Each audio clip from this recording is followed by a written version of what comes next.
family engagement specialist, millennial trauma expert, Okay. author, founder of Young Men Becoming Men. Awesome. Okay. All right. So you guys, he sounds like he has some experience. So I'm excited to hear about this, and I'm gonna go ahead and slide off, and I'm gonna leave the floor to you. Thank you for the opportunity. All right. No problem.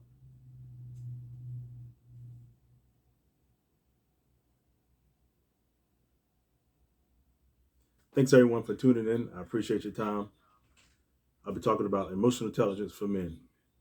Emotional intelligence for men is something that men don't have because it's broken from a younger age. As we are young males, when we fall down, that emotion is cut off. When we fall, we're told not to cry. So that teaches us what? To protect ourselves and protect our emotions. And this is why a lot of young men and men out here are vulnerable and don't want to be vulnerable at the same time because we don't know how to show empathy, because we never had that empathy and that love, especially from my father figure. And the mental health is important because not having our father, we didn't get the leadership and the guidance we need. And that's why we're, as men now, we're cold and we shut off and we seem angry because we never had love. We never had no one to express that. I love you. It's okay to show your emotions. It's okay to cry. Especially what society is showing us right now is really trying to demasculate men. And we have nowhere, no outlet to go. They want us to make us soft. And that's tough to deal with as a man because if you show your emotions, then you're labeled as soft and you're labeled as other things. And it's hard to be expressive when you don't know how to express yourself. So this forms the anger. I can share a time when I was younger and I went through a lot of things. I was very bitter and I held on to a lot of things because I didn't know how to forgive. That's the freedom to life, is to be able to forgive. Yes, they hurt us. Yes, they belittled us. Yes, they walked out on us. But it's time that we have to apologize and accept other people's apologies and move on with our life. It's hard to move on with life when the mental health, the mental aspect is not fully intact. As men, it's hard to communicate because we're told not to communicate. Only time we can come together is when we play sports or a sporting game.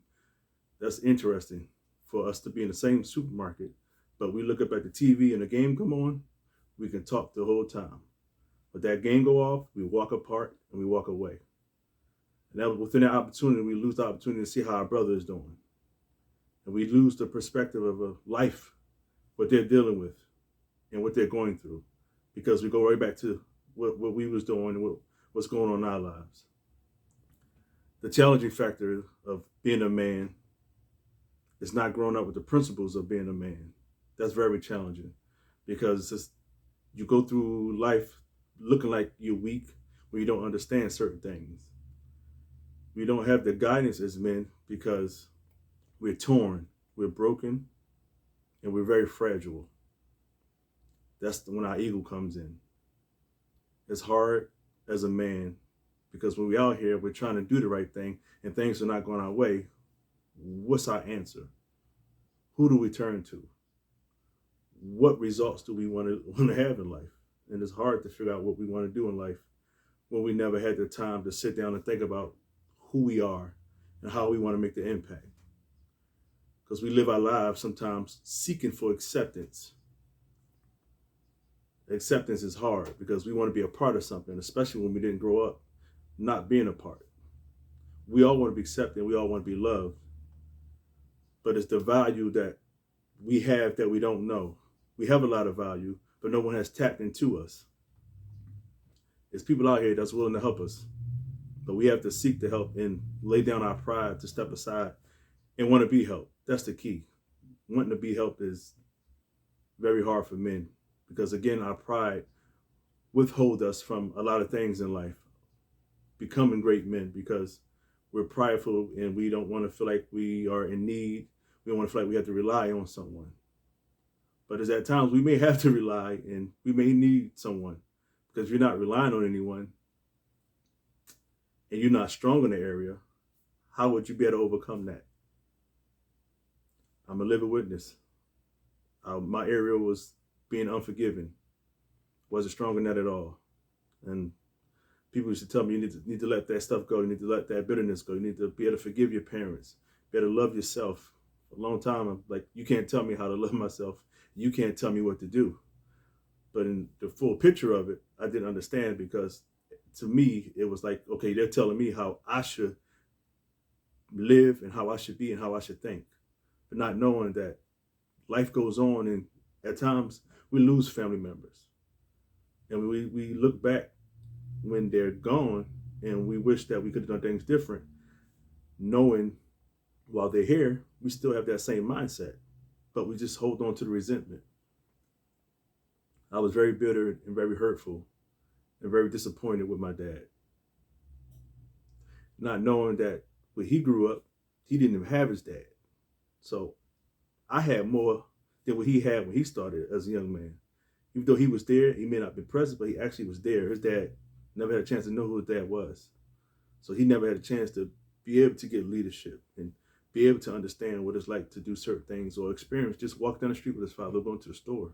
And I had some of those experiences. I sat with me and my dad at football games and sporting events and just be able to spend time with each other. A lot of young men don't have that. And I'm very grateful for the opportunity that I did have and spending with my dad. The times that we don't have, we wish we cherish. But the times that we do have, we don't cherish. So now it's time to cherish yourself with the time that you do have. It's very important to cherish yourself. Because if you don't cherish yourself, how are you going to love your kids? Or how are you going to love yourself? Or how are you going to love your family? You know, we go through life as men with the passed down generational cycles.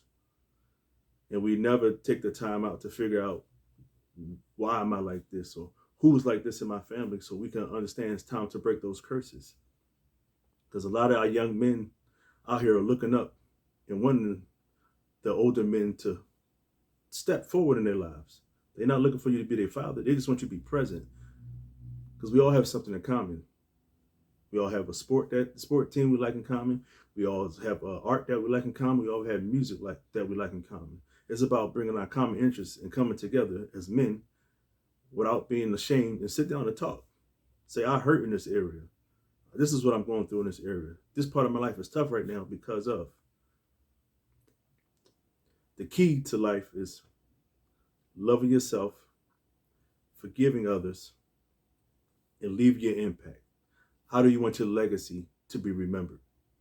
Do you want to be remembered as the broken man that didn't want nothing, or the broken man that overcame and made a greater impact into the world?